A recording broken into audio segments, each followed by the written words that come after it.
So, Your Excellency, my dear friend, it's with great pleasure that I welcome you and your delegation to Cyprus. Historical, cultural ties, common experiences, and a shared set of values set the framework for our discussions. We once again reaffirmed the strong bilateral relation between our two countries and our peoples. Relations that have been nurtured and tested under very difficult conditions, and which conditions are unfortunately continuing. Today we had very productive discussion on a number of issues. In brief, on bilateral level, the opening of Cypriot and Armenian diplomatic missions is imminent, and this is going to be facilitating further deepening of the cooperation and the ties, especially as regards economic and investment, and of course it would be expanding the people-to-people contacts that are already in place. In this context, I have to mention, of course, the very vibrant Armenian community in Cyprus, which is a very valuable part and element of the Cypriot society. They act as a catalyst for keeping our historic links alive and our common heritage strong, and of course for boosting our political convergence. Secondly, I updated the Minister on recent developments as regards the Cypriot problem. It suffices to say that the Republic of Cyprus is extremely grateful for the principled position that Armenia has been consistently adopting as regards the Cyprus problem, a position that is founded on international law and on the UN Security Council framework. Of course, we reaffirmed the Republic's position that Armenia is a friendly country, an allied country that is being tested, and we have our full and unconditional support. It's a position, again, of principle. It's a position founded on the values of the international community. Respect for sovereignty and territorial integrity are not options, they are obligations for everyone and in all conditions and circumstances. Third, Cyprus strongly promotes and supports the deepening of the relations between Armenia and the European Union. We welcome two recent developments, the assistance under the EPF in support of Armenia, and secondly, the opening of the visa liberalization dialogue between the European Union and Armenia. These are very significant steps, and you can be certain that you will have our full support moving forward on those and on other files that are opening up in Brussels. Finally, we discussed the normalization process between Armenia and Azerbaijan. We welcome the position that the Armenian government has adopted in relation to how there can be progress ahead. And I want to state a very simple principle. Diplomatic discussion, dialogue is the only way of resolving any kind of disputes. At the same time, coercive tactics cannot be dictating how that dialogue is being conducted. The sovereignty, territorial integrity, as I already mentioned, must be respected, and this is not something that could be negotiated. Full solidarity with the people of Armenia, and you have been trying to support at the humanitarian level in all ways possible and in full cooperation and coordination. My dear friend, let me once again welcome you to Cyprus. It's been a real pleasure to have you here, and I look forward to the rest of our discussions for this day. Thank you. Honorable Minister, my dear friend, I'm very glad to be back to Nicosia in this capacity, in my capacity of Foreign Affairs Minister. I warmly recall my previous visits, but today's visit is of particular importance for me because this is the first time the Foreign Minister for me is honored to participate in the Ambassadors' Conference and address the distinguished heads of diplomatic missions of Cyprus. Dear Konstantinos, thank you for this invitation, and I should say that I enjoyed the open and comprehensive discussion we had earlier today in that format. Coming to our bilateral discussions today, I would like to stress the following 4 points. First, as I mentioned in the beginning, we have solidified our partnership to a point where the presence of resident diplomatic missions in our capitals is simply a must. So I'm pleased to join you in announcing that Armenia and Cyprus will reciprocally open embassies in the capitals of both countries in coming months. Needless to say that it will further contribute to strengthening our partnership and also people-to-people contacts.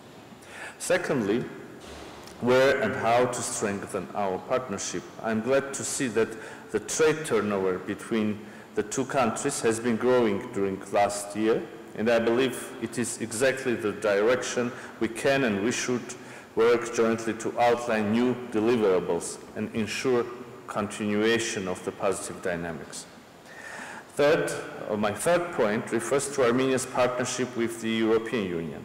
In fact, this is my first visit to a member state of the European Union after the milestone decisions were taken by the EU Council, namely on launching the visa liberalization dialogue with Armenia and providing assistance to our country under European Peace Facility.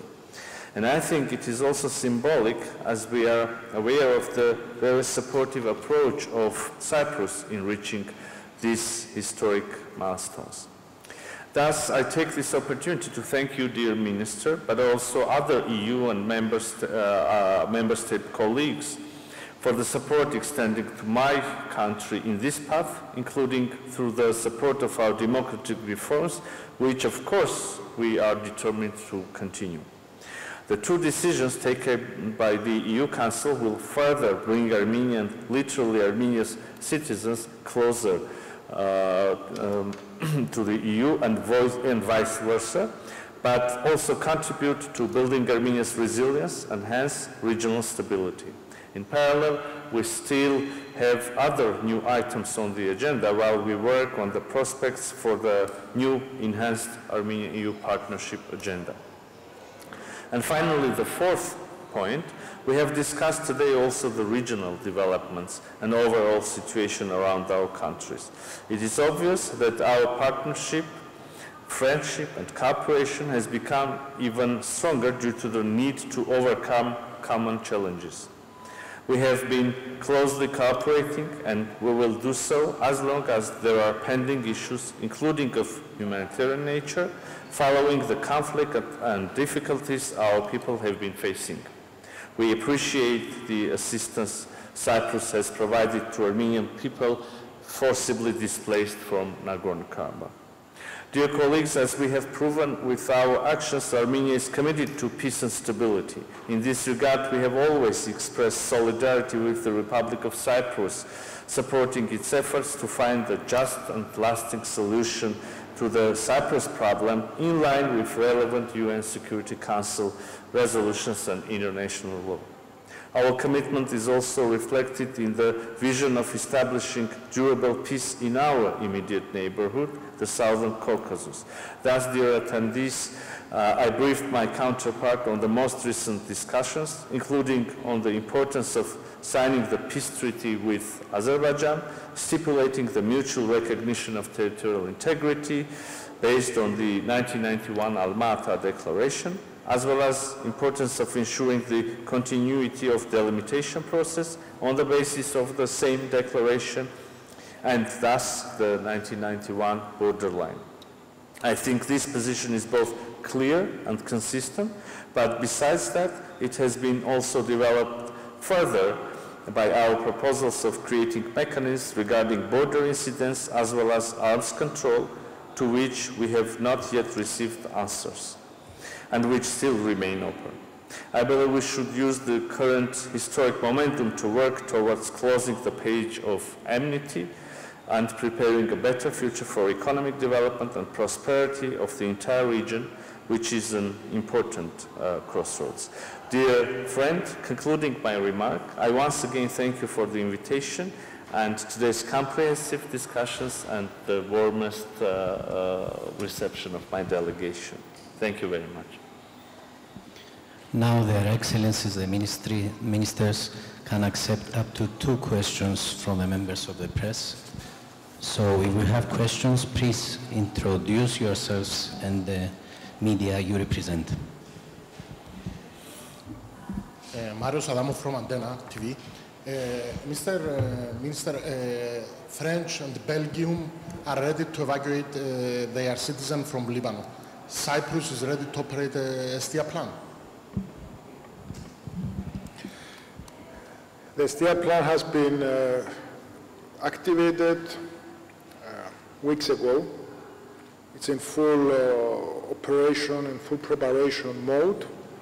We had all the relevant interdepartmental meetings, and we have set out how the plan is to be applied in the event that this is necessary.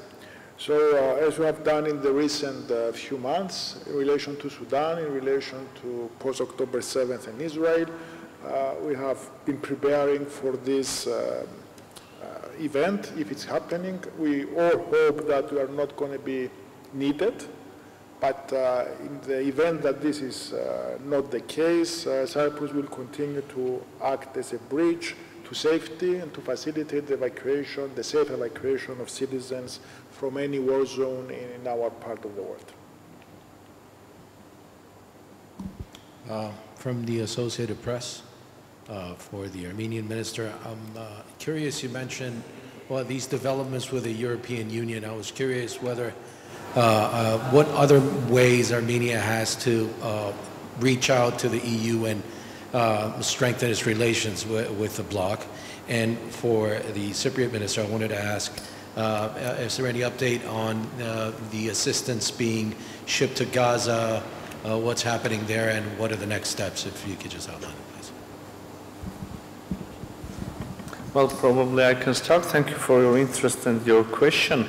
As I said, the opening of the launching of the dialogue, visa liberalization dialogue, and providing support to Armenia under European Peace Facility are only 2 instances of a bigger cooperation, bigger picture. We're currently in the middle of a process of significantly deepening our relations with the European Union.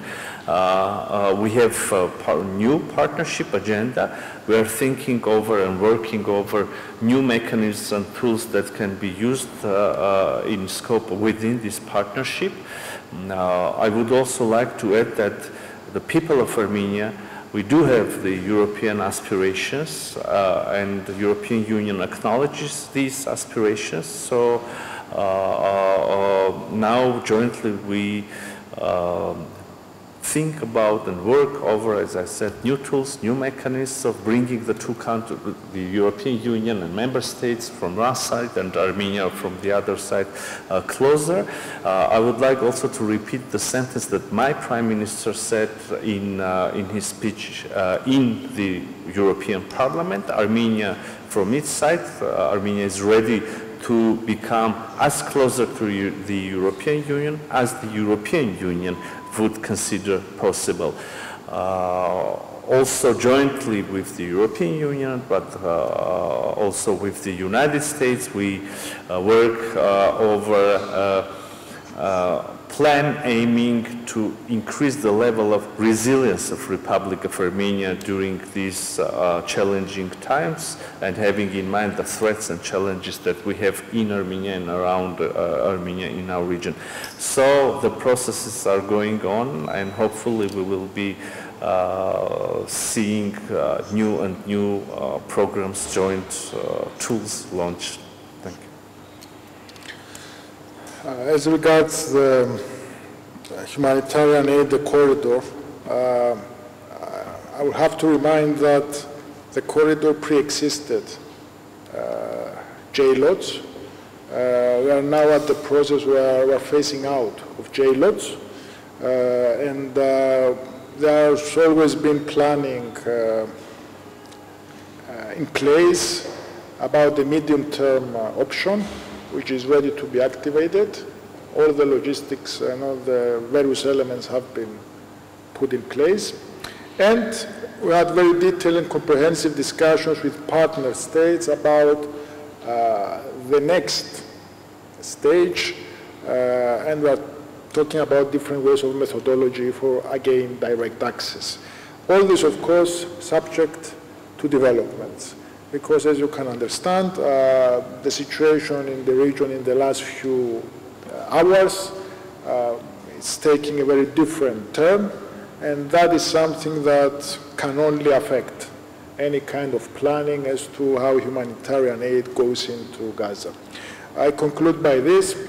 All the various methods of sending aid into Gaza have been facing difficulties, and this, of course, is not going to stop us from trying to contribute in something that we believe there is serious need and it's only going to get worse. Always subject to what's happening on the ground, of course.